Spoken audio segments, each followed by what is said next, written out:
әртүрлі жастағы көрермендерге арналған фильм.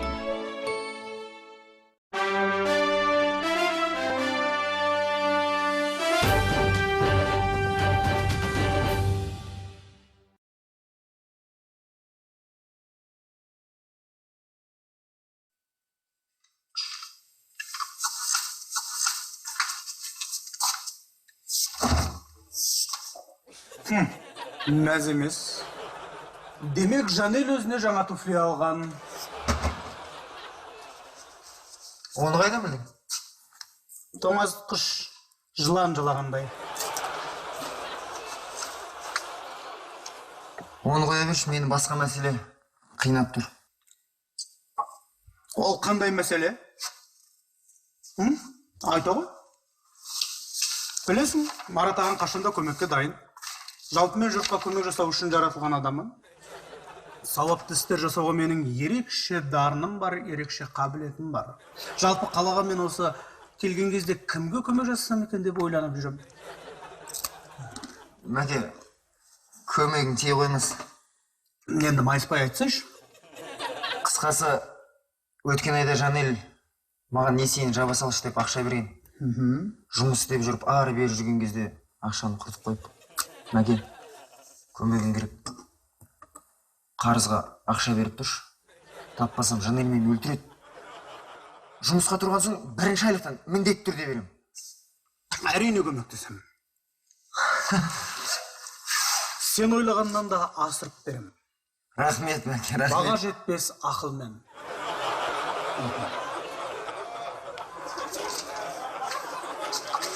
Сен Жанелге барасың? Сосын шыныңды айтасың. Өлтіре қоймас. Мүмкін кешіріп, тағы да ақша берер. Рас айтамын.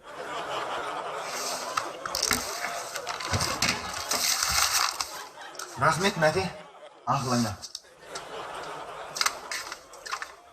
Келіп тұр. Ақыл керек болса.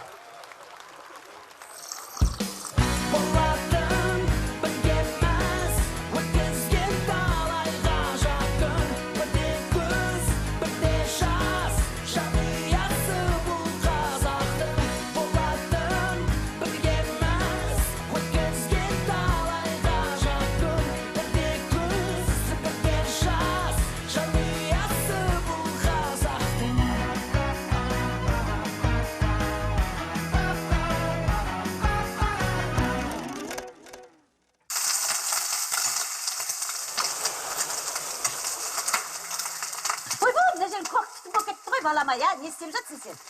Мен ғой, апа. Тәжірибе жинап жүрген. Балам, қарның ашып жүр екен ғой, үйде не тамақ жоқ, не азық түлік жоқ. Ана әйелің сенің, балама. Шапа, мен бір жетісіп тұрғандай. Ой, жаным, балам, сен жұрттың баласынан әлде қайда артықсың ғой, балама. Ой, мына майдың бәрін лақылдатып қойып жүргенің несі? Балам, 17 жасыңнан бастап өзіңмен өзіңсің. Апаң қасында жоқ. Әйелің болса, Қағы не білдірді? Ештеңе. Таңғы 8-де кетеді, кешкі сағат 8-де келеді. Қашан қарамасам осы бар ғой, ұйықтап жатады ғой. Біздің тұқымда әйелдің ең бірінші шаруасы отбасы ошақ қасының берекесі балам. Ана семіз баяғанды білесің? 3-ші әйелі бар. 7 қызы, 10 немересі, бәрі бақ қағып жүреді. Семіз баяғамыздың салмағы содан екен ғой. Бір тоннаға жетейін деп қалғаны. Ай, балам, өзің түріңе қарап алмайсың ба сұрыңа? Арық тоқтың салмағы сенен әлде қайда артық қоя. Тырбие білмейіп жүргенім сен жұрттың бәрінен. Менің әйелім тамақ істеу білмейді, содан кейін елмай айт соны. Ай, балам. Қазақтың беделі қай жерде? Қарнында.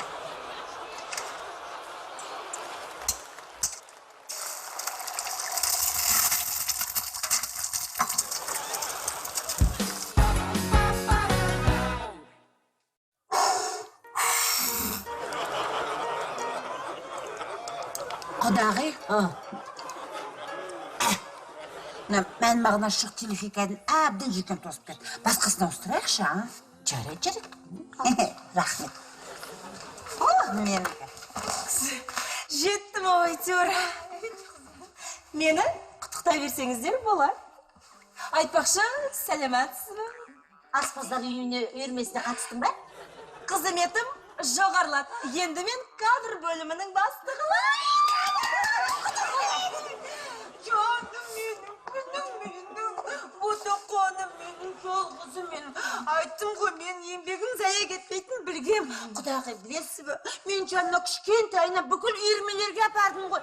Бей дейсіз бе, сөйлеп дейсіз бе? Тіпті ана бар ғой, семсермен шайқасуға дейін апардым ғой, топ менеджмент қолымда дейбі. Қыздарға айту керек ме? Қыздарға? Жоқ. Ертең хатшы арқылы хабарласып. Дұрыс, хатшы арқылы келіп отыр. Аман! Ай, Аман! Ана Мәнсияға қоңырау соқшы. Менің заттарымды буып түйіп жіберсін. Ол не істейсіз, апа? Не істейсіз дегеніңіз? Осы Астанаға көшіп келем да. Ауылымның жайпақталасын, мына қаланың бетон үйіне ауыстырып, өмірімді осы балконда өткізем ғой. Бізге көшіп келмексіз бе?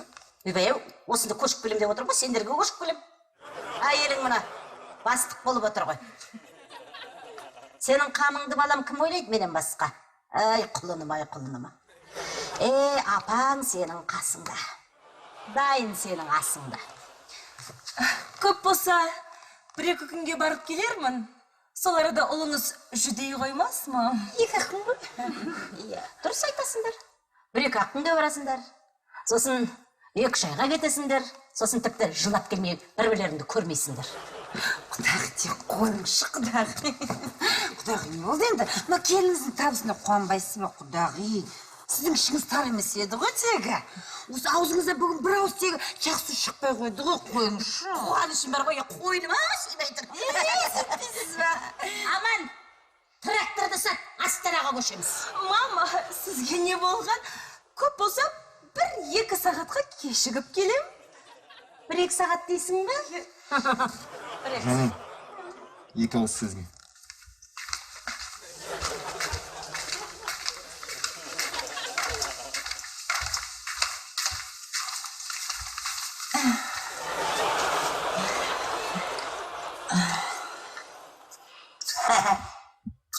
Профессор, сізге мат келе жатыр.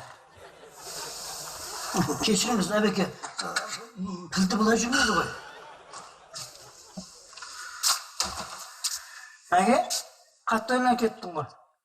Не, сырға кеткен кәлемағың келді ме? Мен бұл жалғанның мәнін түсіне алмай жүрген адаммын. Жезек айтыңызшы, осы сізге қандай жақсылық жасасам екен? Жақсылық дейсің бе?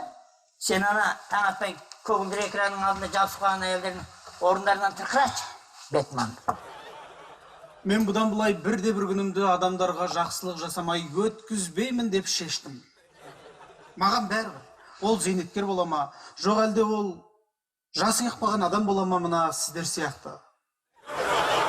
Марат, қашанда көмекке дайын екенін біліп жүру. Әбеке, ман, міне, қалай? Қазақстанның супермені.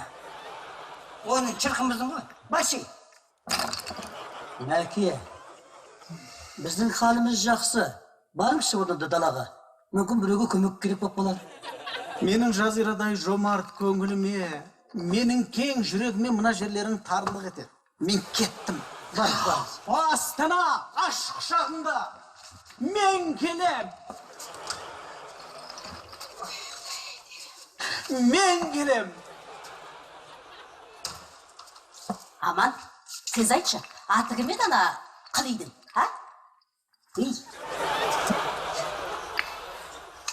Құрғыраны иті бар еді ғой, біздің қақпаның алдын астан-кестен қылып кететін. Әлем болып төбелесіп едік қой, есіңде ма? Ой, есімде жоқ, оған не болып қапты? Өлі ана күйеуі заводтың бастығы деген сияқты еді ғой. Енді түсіндім. Тыңайтқыш өндіретін заводтың бастығы ма? Ауылды аралап жүріп, қи жинайтын жарықтықты айтасың ба? Қи дейсің ба? Иә. Қой құрсын, Ерболжанға жараса қоймас. Несі бар? Тәп-тәуір жұмыс. Жұмысы жүргеннен көрі. қайтсем де балама жұмыс тауып берем. Өйткені ол өте жуас аңқау. Сыпайылық танытатын заманда емес. Иә. Әке шешесі деген атымыз бар ғой. Ишің осы ана әппен Сандуғаш, әппен баласы. Бір жер тіреп тұр дейді ғой. Астық.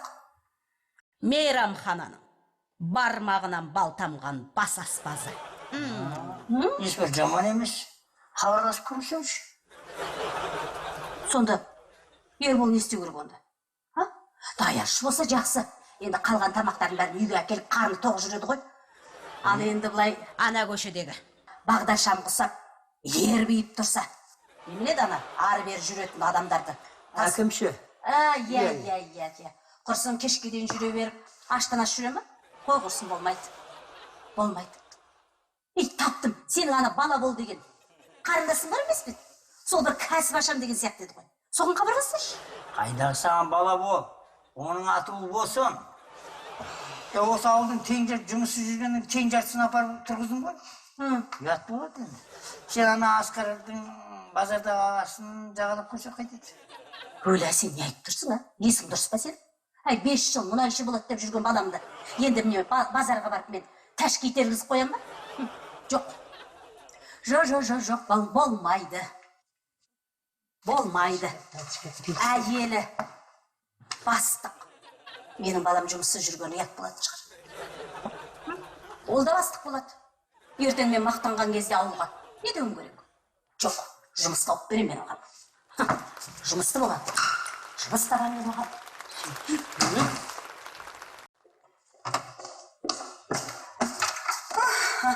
Булик, мен саған қазір керемет тамақ берем.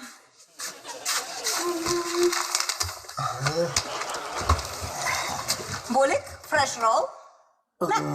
Сен үшін әдейі істедім. Ербол, фреш ролл. Жоқ, рахмет апа, шай ішіп алғам. Жаным, мен етті сағындым. Етті. Тым болмаса ірімшікпен шайнап отырайын.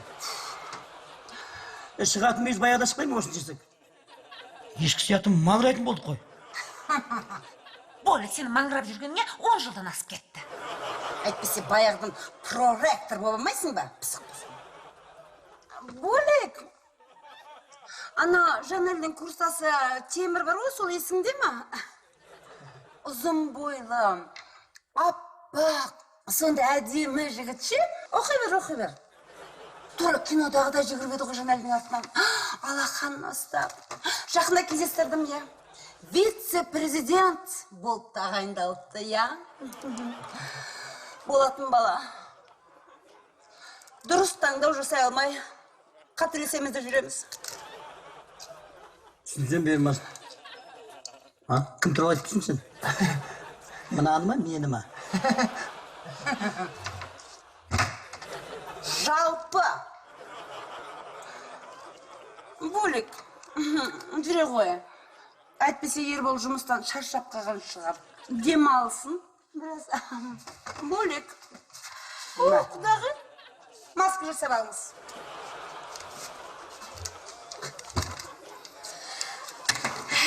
Балам, апаң істейін десе, істейді ғой, білесің ғой. Бүгін сен қазір кездесуге барасың. Мен ана тұяқ бауырымызды тауып алдым. Есіңде ме? Ана той болған кезінде. Бір аяқ астынан тек жоғалып кетіп, бір талдың төбесіне шығып алып, әрең дегенде түсіргеніміз, солағын тез келсін деп жатыр, жұмыс береді саған. Қандай фирма? Білмеймін, мынау ауыл шаруашылық па, соған бір қатысты бір кәсіп айтты. Сен тезірек қалам, Рахмет, апа. Ей, жолың болсын. Апаға сенсең, далада қалмайсың.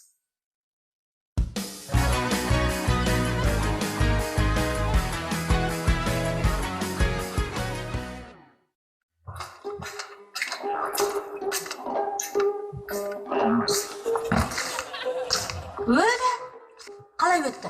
Бастық болдың ба? Қайдағы бастық? Ападай тұяқтың немен айналысатынын білесіз бе? Ауыл шаруашылық кәсіп дейді ғой. Қаланың оң жағалауында көкөніс сататын бір кішігірім дүкеншегі ма, бір нәрсесі бар әйтеуір. жүрейін менен сол картоп сатып. 5 жылдық мұнайшы деген дипломымды оқып. Ой, несі бар, картопты да біреу сатып керек қой. Ай, балам, саспа. Апаңның амалдары жетеді. Балам, қарашы мына. Мен мұнда сенің жиен ағаңның бөлелінісіне хабарластым ғой.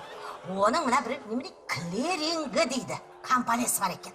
Не екен өзім де білмеймін, түсінбеймін де. Корпоративтік тапсырыстармен жұмыс істейтін менеджер дей ма, менеджер дей ма, әйтеуір сол керек дейді ғой. Корпоративтік тапсырыспен жұмыс істейтін менеджер. Айтқанға демеген, Айеш? 8. Клиент деген не болды? Иә, әрине бәрін уақытында жіберем. Міндетті түрде өзім тексеріп бақылаймын. Сау болыңыз. Баяр сұлу, есебіңді жасап бітірдің бе? Есіңнен адастың ба? Не қылып отырсың енді? Бол, уақыт жоқ. Бол. Ой, қызым-ау. Бәрі жаппай мойныңа мініп алыпты ғой, Айтпа. Осы үйдің еркегі сен болып тұрсың енді. Бастықтың бәрінің жұмысы осы ма деп қалдым. Бұндай қиын боларын білгенде сұрау түгіл маңына да жылымаушы едім ғой, мам.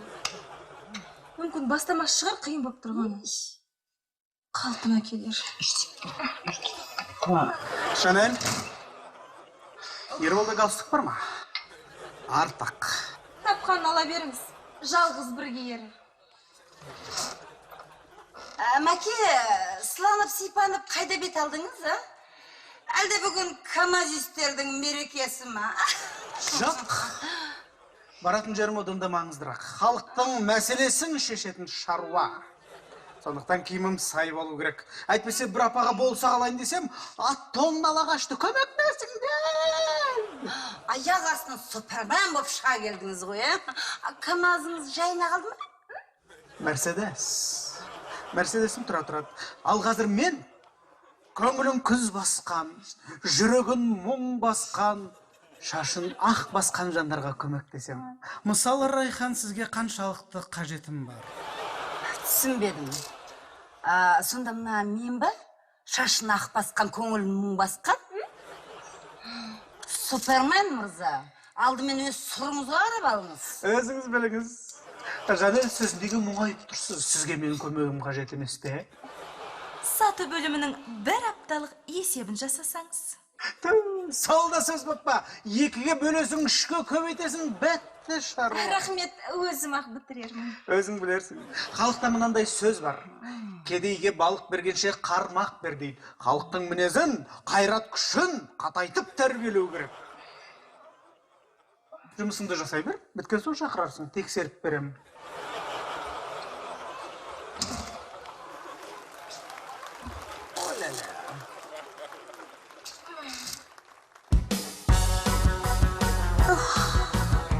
Бөлік жуат дей ма, мұнай ма? Ағайын бауырлар, маған дастархан жайыңдар. Ағаларың енді үлкен адам. Немене, клиринг менеджер болдың ба? Мазақты қойыңдар. Мен енді депутат болуды ұйғардым. Кім дейсің? Депутат.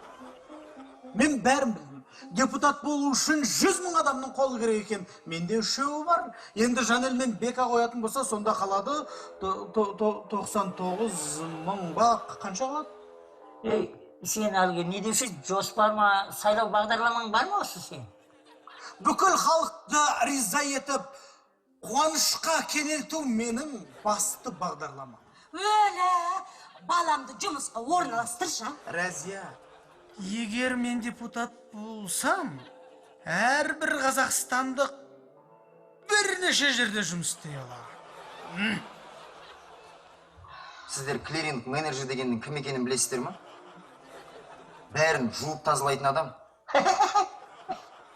Ал корпоративтік тапсырыс, кеңселерді аралап жүріп палас жуу. Алдап құртқан екен ғой онда бізді. Бірақ ата әдемі? Не? Клиринг.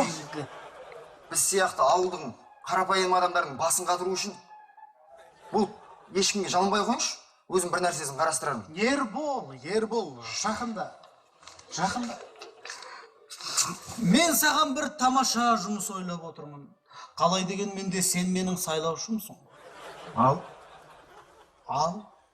Сен ұзақ сапарға жүргізуші болуың керек. Бізге 3-ші адам болып кір. Тіпті сен 2-ші адам бол. Себебі мен қызметтемін дегендей. Ой, бұл мынау не деп кетті? Ой, апа, несі бар? Мерседестің рөлінде. Жан-жағыңнан зулаған ағаштар, зу. Алдыңнан жаяу шыққан жүргіншілер. Міне, ештеңесі жоқ. Қиын емес. Бірден жүргіннен жүріп отырып бір аптаның ішінде ұйықтамай, жуынбай, шайынбай Белоруссиядан бір ақшасы. Жүкті тастайсың, артқа қайтасың. Жуынбай, шайынбай, ұйықтамай бір апта. Ұйықтамай, жуынбай. Не болады? Мәке, менде жүргізуші куәлігі жоқ. Алып береміз. Сен Ерболжан, осы қазырақ барып сол Мерседестің ішіне ұйықтасаң қайтеді? Оның несін күтеміз?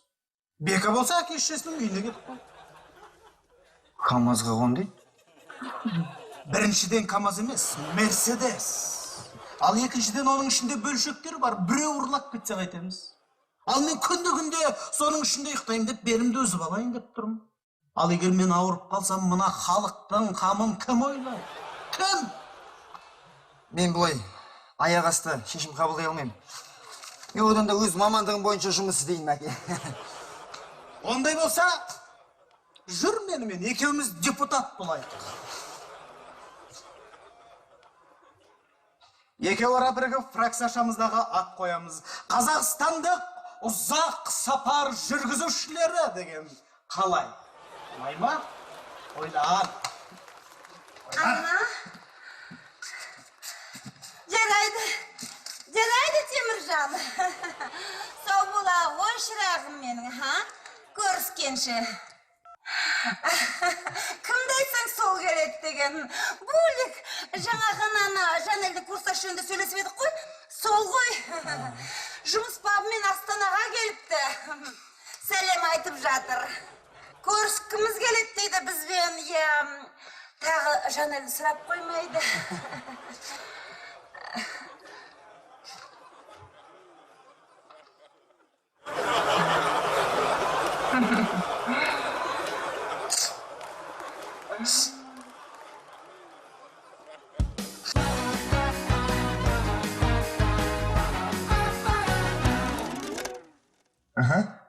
Не дейсіз?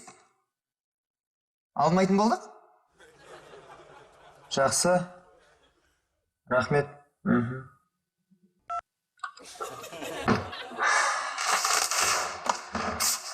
Ербол, кездесуге барасың ба?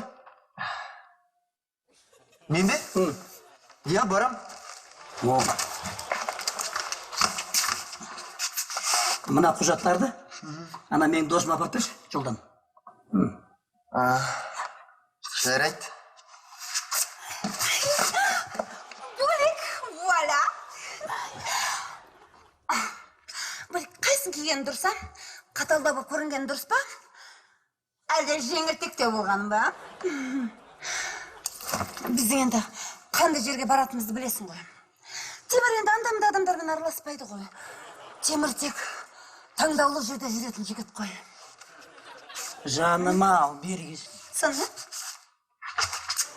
Жаным ау, саған не кешеде жарасады? Білем.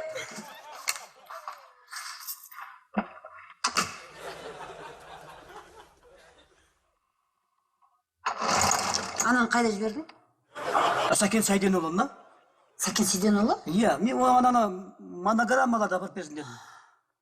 Сәкен Сейденұлы? Иә? Мұнай компаниясының бастығына ма? Қуа.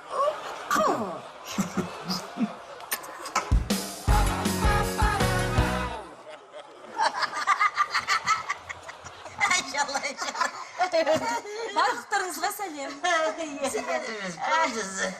Бас директор болдың ба, жоқ әлде Марат сияқты депутат болдың ба?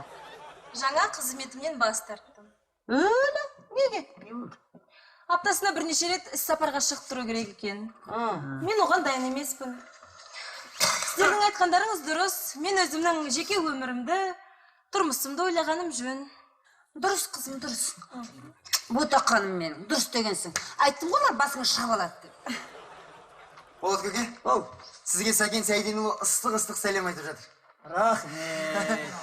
Айтпақшы, сіздер Темірмен кездеспедіңіздер ме? Қайдағы Темір? Жанелдің курстасын айтам. Басым құдайым. Шаршап кеттім, құдағи, шай ішейікші.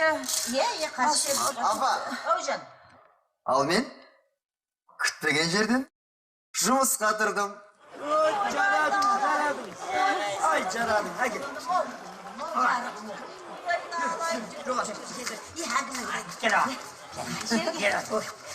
Қай жерге барасың? Кіммен? Әзірше көмекші болып. Ең бастысы өз мамандығым бойынша. Дұрыс. Өмір армандап едім. Осы компанияда жұмыс істесем ғой деп. Дұрыс болған екен. Кіре салып едім. Кадрлер бөліміне жіберді. Әзірге сынақ мерзіміне қабылдады. Шалым. Қайда кетті? Ауылға хабарлас. Ой, апай. Sok çağırın yine mi? Жүріңдер, мен сендерге қуырдақ берейін. Жүріңдер, шалым. Almaydı kendini. Алмайды ма? Жүр. Қуырдақ берейін. Ай, қынағын жүріп жерейін. Қуырдақ дейді? Болек.